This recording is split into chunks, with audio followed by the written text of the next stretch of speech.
the Balm of Gilead. I also have with me Kelly Hughes, who is our program associate and who you guys would have gotten some of the emails about today's webinar. So the purpose or the reason why we wanted to have today's webinar really was to give some information and an overview about the establishment of our Healthy Churches 2020 Coalition. So for anyone who is on the webinar today who attended last year's conference, you probably will be a little bit familiar in terms of us making an announcement that we wanted to work on establishing these coalitions nationally.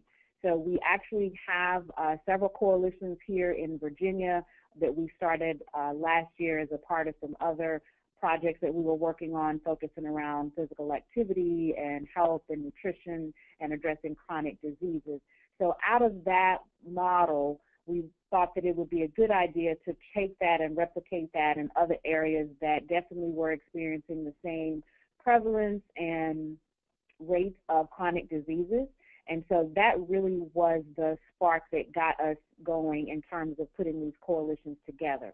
So today's webinar is going to be, again, an overview of what those coalitions are, what the components of them are, kind of what the purpose and mission behind establishing a coalition are, a little bit of a preview to see if you potentially are ready to establish one or to maybe perhaps be a part of a coalition, and then also talking about the support and technical assistance that the Balm of Gilead provides to our churches as we're not only creating the coalitions, but the training that comes along with them, and then just the ongoing relationship that we work to have with our coalitions.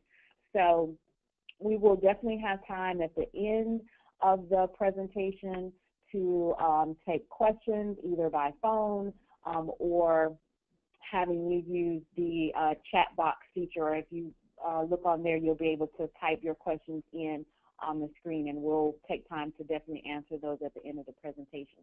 So without that being said, we'll go ahead and get started.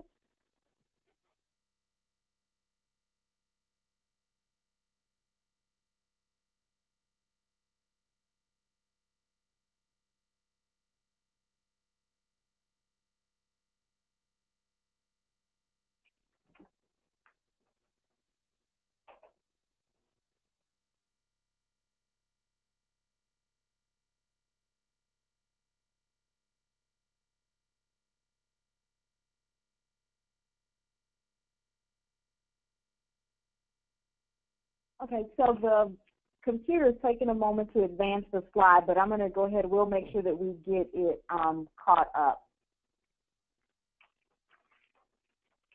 So again, our primary goal of the coalitions was to identify groups of churches in areas that are experiencing rates of chronic disease and bring them together to form a faith-based partnership, and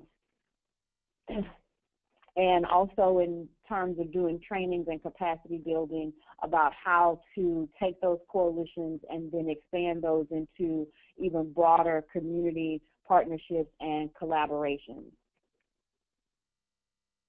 So this is just some of the organizational objectives of the Balm of Gilead as an organization. So we, again, work with churches in the faith community to build their capacity in terms of providing leadership in dissemination of prevention, treatment, and care information on a variety of different health topics and health disparities, and then also in terms of working with churches about how they can perhaps deliver some supportive services to those that are being infected and are affected by, life-threatening and chronic diseases. And then we also work, again, to build the relationships between other state and local agencies, because, again, the work that we are seeking and aiming to do is not a work that we individually, either as an organization or even individually as churches, that we're able to do by ourselves.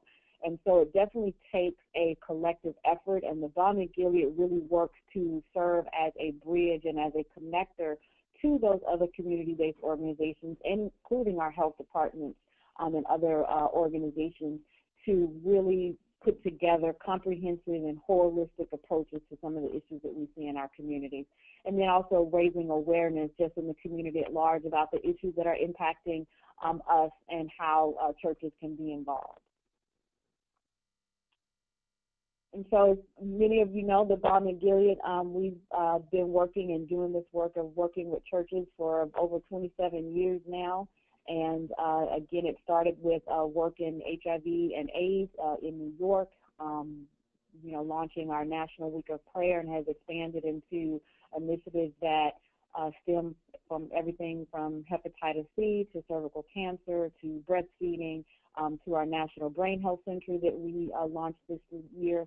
And so, again, we just continue to want to build upon the foundation that we have of working with churches to address health disparities. So, again, we're going to talk about what is a Healthy Churches 2020 Coalition, what are some reasons to start a coalition, the components of what the coalitions have, or really the key components necessary to have an effective coalition, and then the phases of establishing one, and then some of the roles and responsibilities. So a Healthy Churches 2020 Coalition, the way that we've designed them is to assist churches and partnering organizations to plan and carry out culturally appropriate programs to address health disparities in the congregations and in the communities. We want to support our churches and their membership, the local community, and again, that partnership piece is a very specific part, and especially looking at strategies that are going to address some of the gaps that we have. So those gaps may be transportation. Those gaps, oftentimes will be those social determinants that we have heard, and continue to hear so much about. And then also to provide a framework and some infrastructure. So we already know with our work with the faith community that churches, hands down, are already doing a lot of this work. They're doing health fairs and different workshops, and they're incorporating health messages and things into the work that they're already doing. But by providing them with a framework and an infrastructure, you're able to not only carry out those activities, but really to get an idea in terms of outcomes that you may be seeing, or really identify outcomes that you want to see. So why is it that you want to have the health fairs, and what is it that you hope to gain out of it? And that framework also gives an opportunity to really kind of evaluate and put some, meat, if you will, to the work that you're doing, which can help with sustainability efforts. It can help with potential funding that may be available to churches or to local community groups. And so that's the point of having, again, that framework and that infrastructure. And it also, again, it helps with being able to see what's going well, what's not going so well, so that you're definitely maximizing the use of your resources that you have available. So some potential reasons to start a coalition in your area, again, the biggest one is going to be health disparities. And definitely I think in our today and with our, social and political climate, those can also be reasons to start a coalition in terms of coming together to have a strategic approach to address some of those issues. Again, you can start one to plan and develop perhaps maybe just community-wide initiatives so that it's not just serving a small population of people, but that you're actually reaching communities and or a region area-wide.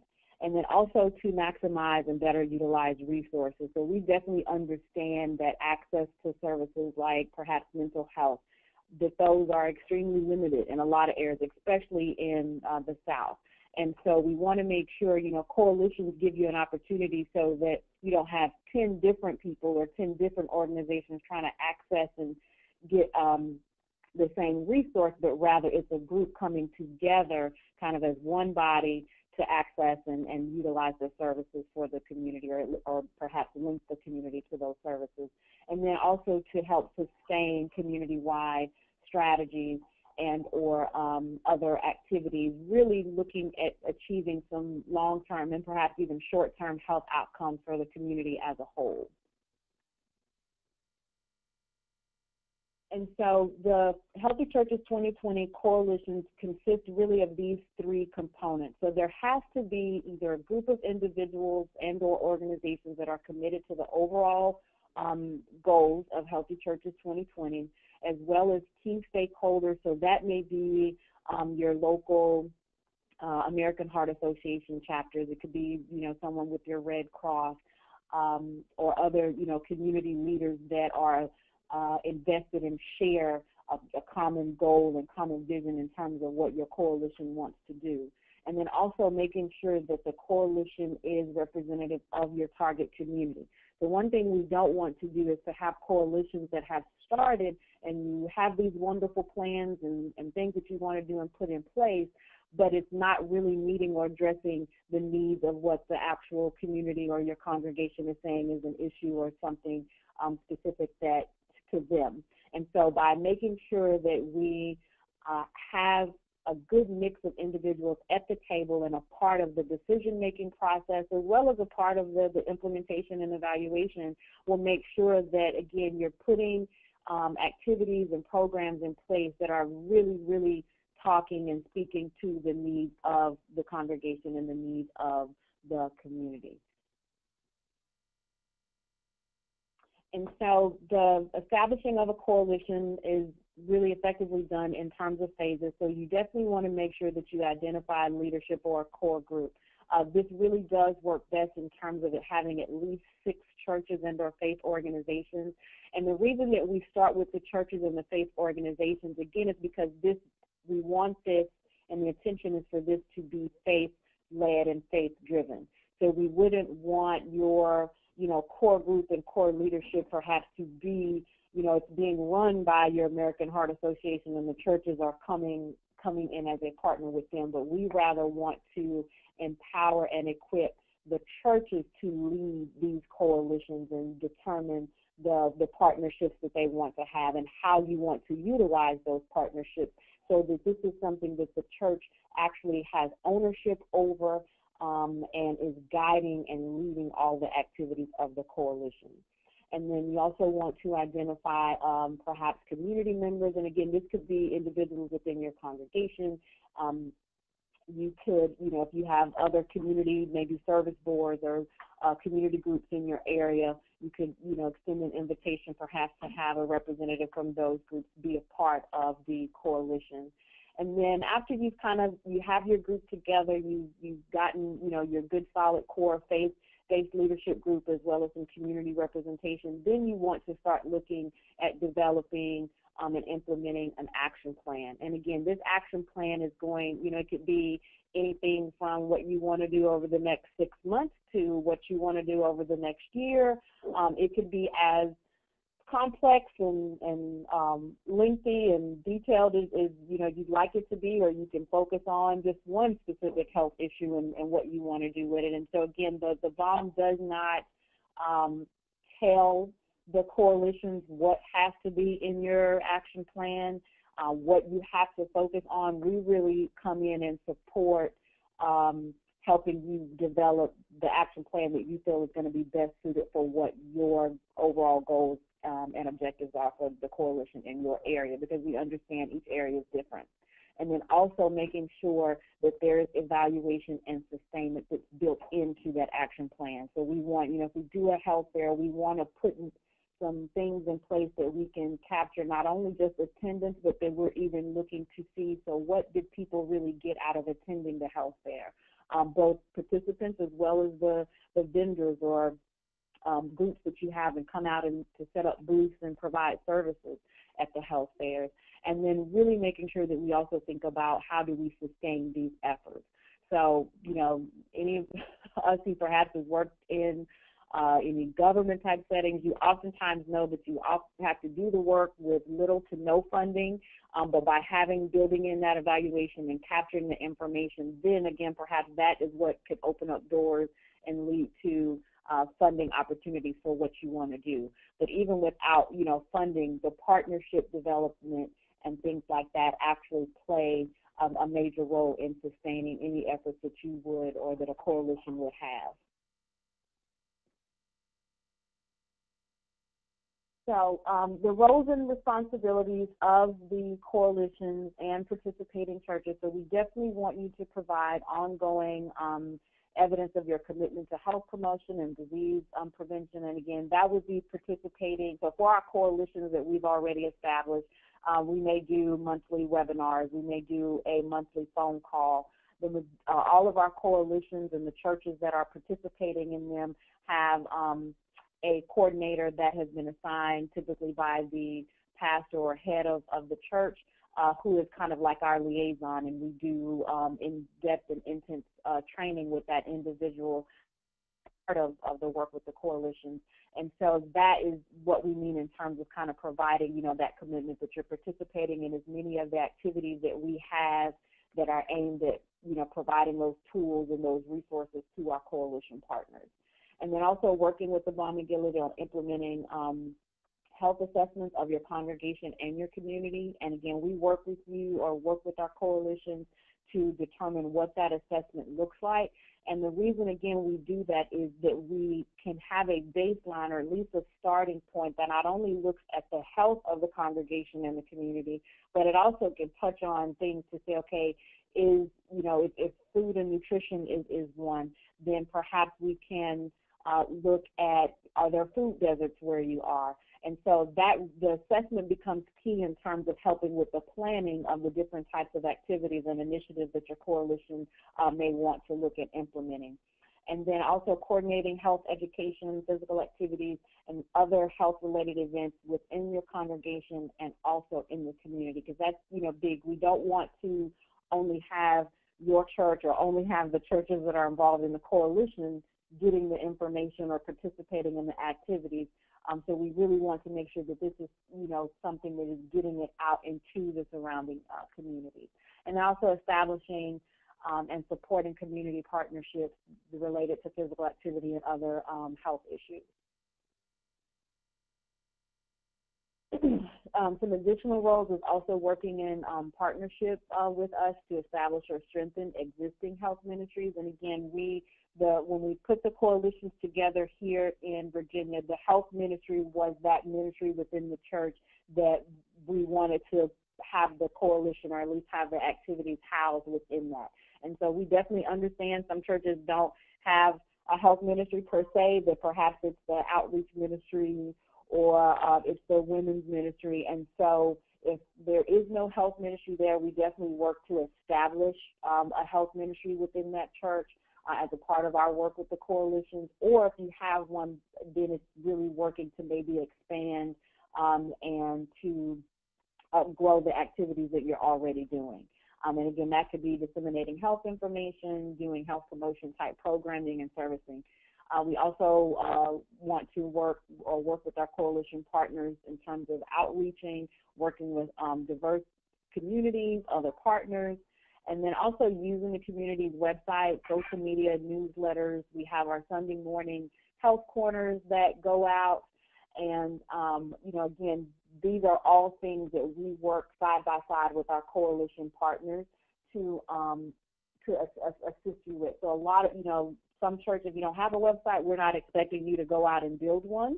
But if Facebook and Twitter and those things that are free, we actually provide a training to our health coordinators and our coalitions on how to utilize social media and really just some best, practices of how to do a tweet. You can schedule those so you can do them all at one time, and the platforms do the rest of the work for you. And then also the newsletters that, we create, as well as the Sunday morning corners.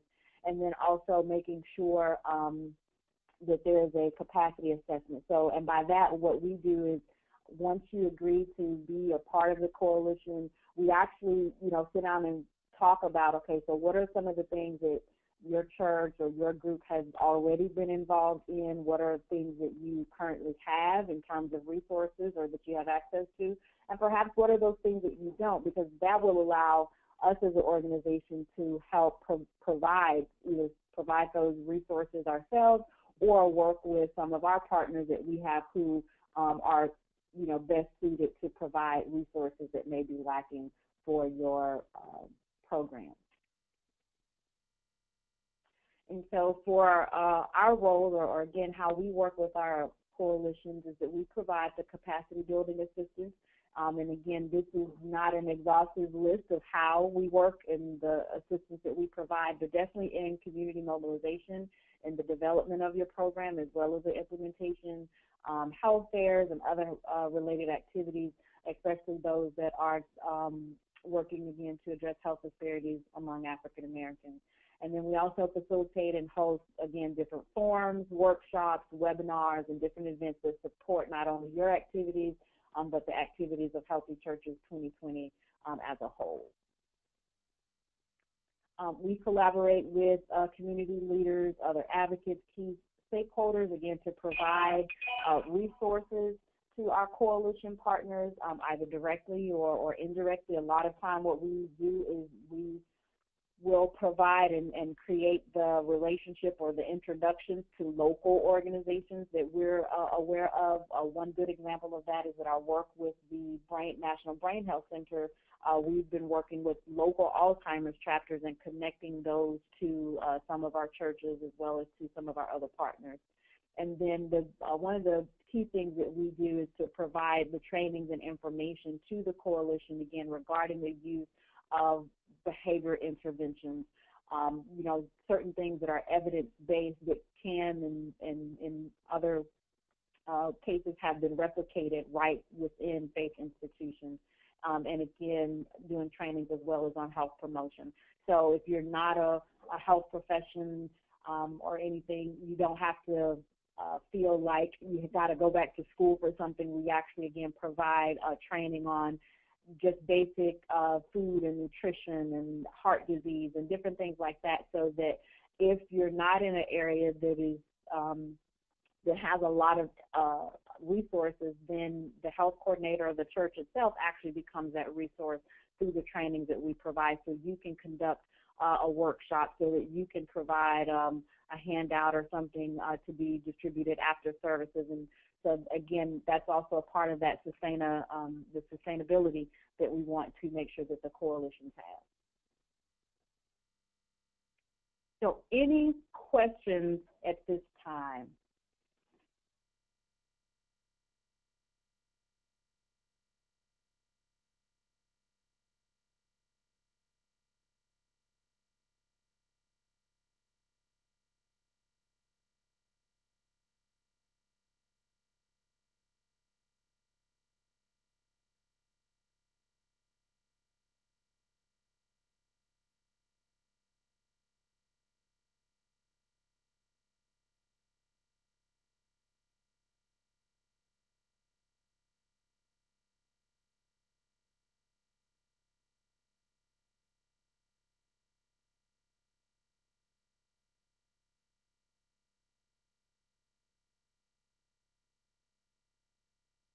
So the lines are unmuted.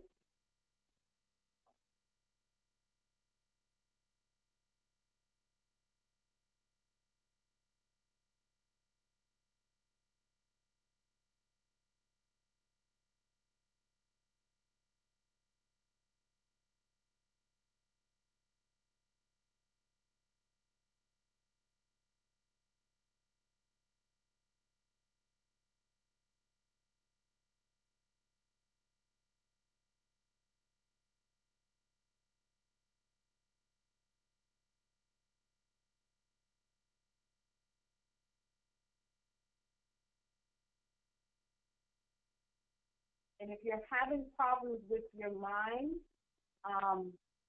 again, if you click and open up the chat, you could also type your question in there, and we can answer it as well.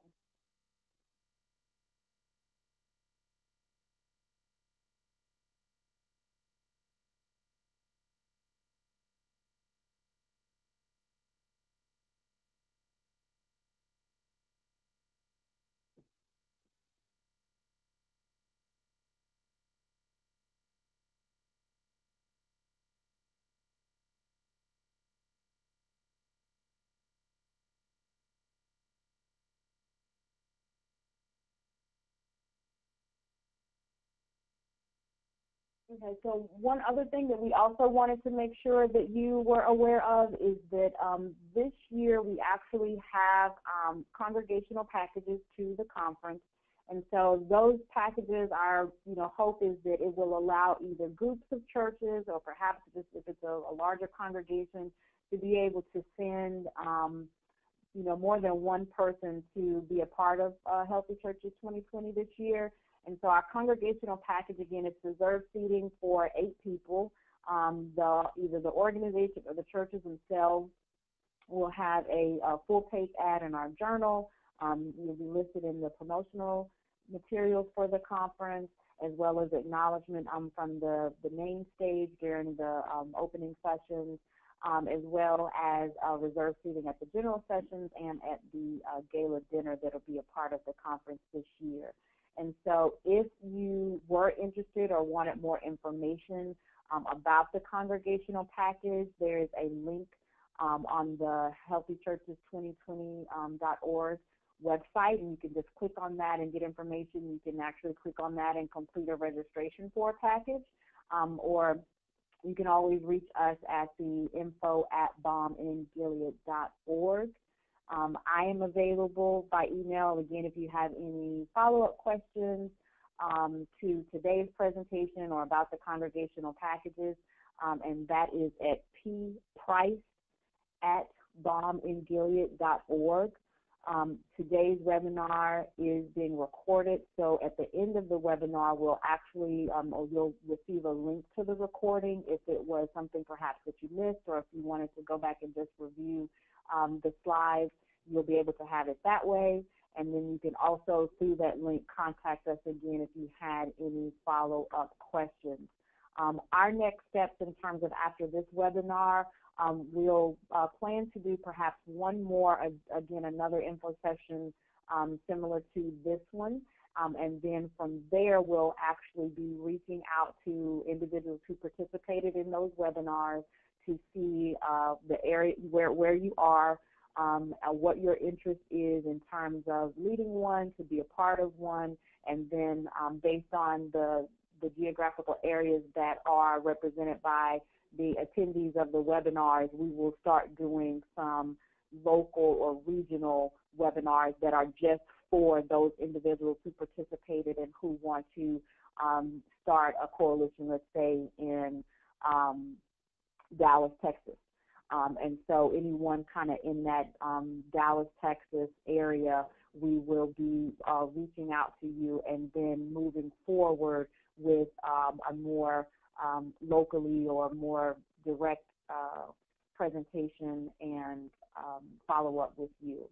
And so, again, we just want to thank you for joining us today. Do apologize for any of the technical difficulties. I know the computer was running slow and a little behind on our end, but again, you definitely can reach us again online via the website or send us an email with any of your follow-up questions. And again, Kelly and I are happy to discuss with you or send you any additional information, and we look forward to talking with you all soon about starting a coalition in your area. Thank you.